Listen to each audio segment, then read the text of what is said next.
Kita masuk ke cost of common stock and retained earning.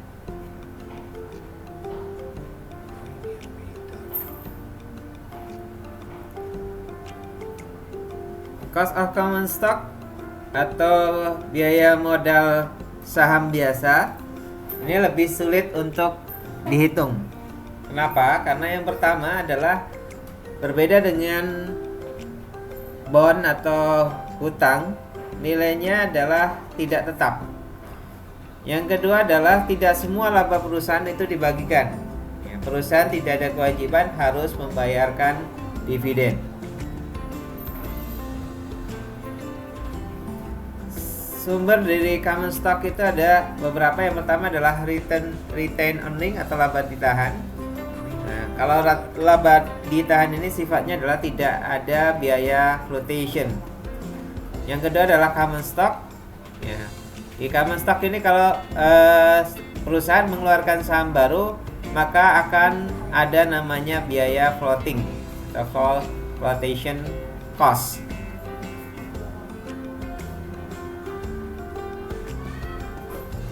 Ada dua metode dalam penghitungan common stock. Yang pertama adalah DCF atau discounted cash flow. Yang kedua adalah CAPM, Capital Asset Pricing Model. Kita mulai dari yang pertama, discount cash flow.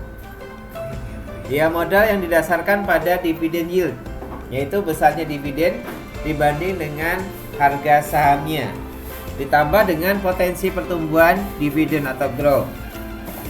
Kenapa ada pertumbuhan dividen? Karena kita tahu bahwa di dalam perusahaan, di samping dividen, keuntungan dari perusahaan untuk para pemegang saham juga sebagian ditahan atau dikenal dengan istilah laba ditahan.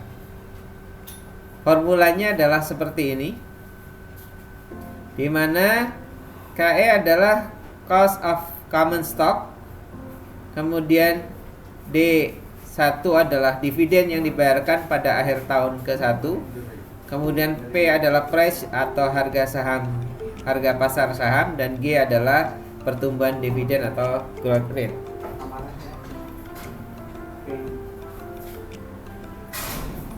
Bagaimana cara mendapatkan nilai pertumbuhan atau growth of rate? Yang pertama adalah dengan menggunakan formula,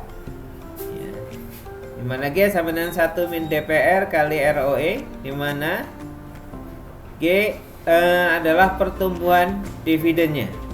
Kemudian DPR itu dividend payout ratio, jadi jumlah atau rasio pemberian dividen dibanding dengan keuntungan perusahaan. ROE itu adalah return on equity.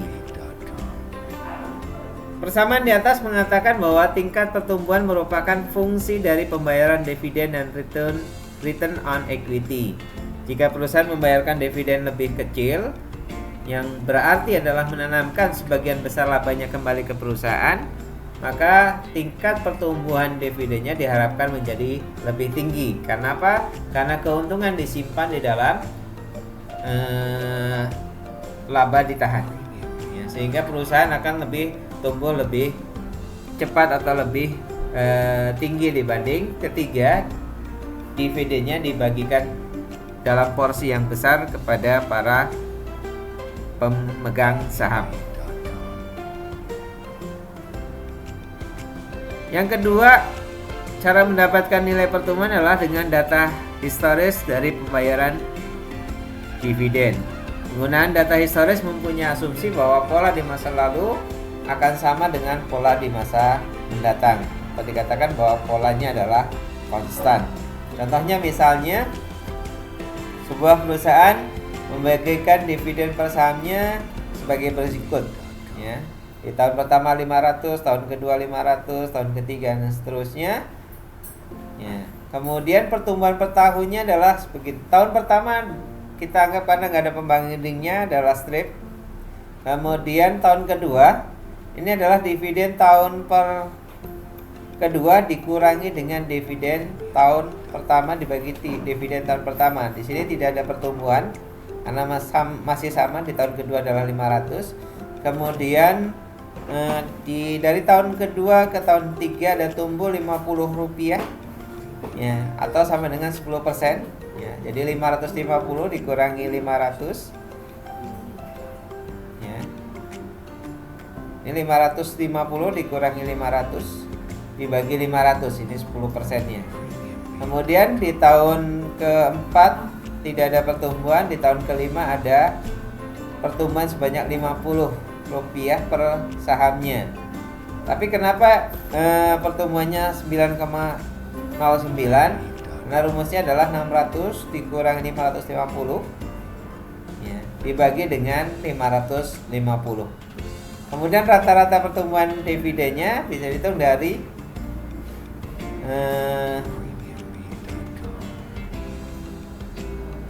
yang di sini ya, 0 ditambah 10 ditambah 0 ditambah 9,09 dibagi dengan 4 kan? 1, 2, 3, 4. Contoh, PT Smart memiliki data pembayaran dividen sebagai berikut ya. Tahun pertama 30, tahun kedua 35, tahun ketiga 35, tahun keempat 40, tahun kelima 40. Kemudian harga pasar saham saat ini adalah 700 per lembar. Dividen payout ratio-nya adalah 40%, ROE-nya adalah 13,5%. Berapa cost of common stock PT Smart tersebut? Langkah pertama adalah kita mencari growth-nya terlebih dahulu. Ya, pertama dengan formula ya, G sama dengan 1 min DPR kali ROE ya, dimana DPR-nya dividen payout ratio-nya adalah 40% atau 0,4. Kemudian ROE-nya adalah 13,5%. Jadi dengan cara formula maka kita dapatkan G-nya sama dengan 8,1%. Kemudian cara kedua adalah dengan menggunakan data historis ya. Jadi data historis yang ada, kemudian pertumbuhan per tahunnya dihitung ya. Per tahun kedua adalah 35 dikurangi 30 dibagi dengan 30. Kemudian tahun ketiga 0, gak ada pertumbuhan. Tahun keempat adalah 40 dikurangi 35 dibagi dengan 35 sama dengan 14,28. Dan sehingga rata-ratanya adalah 16,67 ditambah 0 ditambah 14,28 ditambah 0 dibagi 4. Kenapa tahun pertama tidak dihitung? Karena tahun pertama adalah tahun dasar. Nah, dia nggak ada data di tahun sebelumnya ada apakah ada dividen atau tidak. Ya, sehingga hanya dibagi dengan 4 ya, sesuai dengan tingkat pertumbuhan yang kita ketahui. Ya, 1, 2, 3, 4. Dari soal diketahui bahwa D1 atau pembayaran dividen tahun pertama adalah 30, price-nya adalah 700, dividen payout ratio-nya adalah 40%, ROE-nya adalah 13,5%, sehingga cost of dividennya, cost of common stock-nya rumusnya seperti ini berdasarkan formula, sama dengan 30 dibagi dengan 700 ditambah 0,081 yang tadi kita telah hitung sama dengan 12,39%. Ya, atau kalau kita berdasarkan data historisnya ketemunya adalah 12,03%. Lalu mana yang akan dipilih tergantung dari kebijakan perusahaan, apakah menggunakan formula atau menggunakan historis, atau bisa juga menggunakan dua-duanya, yaitu dengan nilai rata-rata antara berdasarkan formula dengan berdasarkan data historis. Nah, yang kemudian adalah cost of retained earning atau biaya laba ditahan. Ya, biaya saham ditahan erat kaitannya dengan rate of return.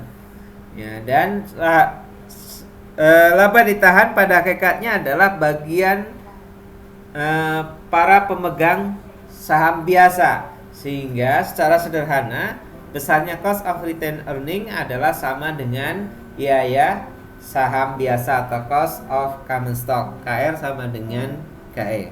Ya, jadi kalau ditanyakan tentang berapa cost of retained earning secara sederhana adalah dia akan sama dengan cost of common stock-nya. Kemudian untuk penerbitan saham baru, kalau untuk saham lama dan retained earning, ya, dia tidak terkena biaya namanya floating cost. Ya. Tetapi untuk penerbitan saham baru terdapat floating cost. Ya, sama dengan obligasi atau preferred stock, sehingga biaya modal saham baru diformulasikan sebagai berikut. KE sama dengan DI dibagi P kali 1 min F ditambah G, dimana KE adalah cost of common stock saham baru, DI adalah dividen yang dibayar pada akhir tahun pertama, kemudian P adalah harga saham, yang F adalah flotation cost ya, per harga sahamnya, sedangkan G adalah pertumbuhan dividen atau growth rate-nya.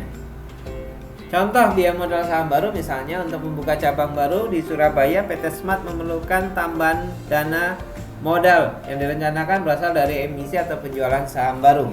Pada proses penjualan saham baru ini, harga penjualannya diperkirakan lebih rendah dibanding harga saham saat ini atau under pricing, yaitu sebesar 675 per lembar.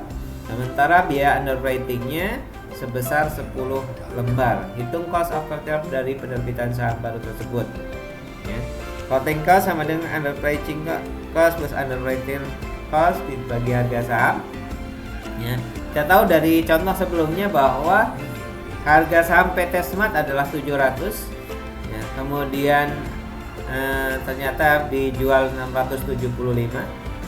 Atau harganya lebih rendah, ya, ditambah dengan underwriting cost sebesar 10 per lembar dibagi dengan harga sahamnya 700, yaitu sehingga ketemu angka 0,05. Ya, sehingga biaya modal saham baru bisa dihitung ya, sama dengan 12,61%. Kemudian model kedua, cara kedua adalah dengan CAPM, Capital Asset Pricing Model. Model CAPM menggunakan argumen bahwa tingkat keuntungan yang disyaratkan untuk saham sama dengan tingkat keuntungan bebas resiko ditambah premi resiko. Ya, secara spesifik model CAPM dituliskan dalam rumus berikut, di mana K adalah tingkat keuntungan yang disyaratkan untuk saham. Kemudian tax free-nya adalah tingkat keuntungan bebas resiko. Jadi biasanya untuk di Indonesia dipakai adalah BI rate, ya, yaitu tingkat suku bunga dari Bank Indonesia. Kemudian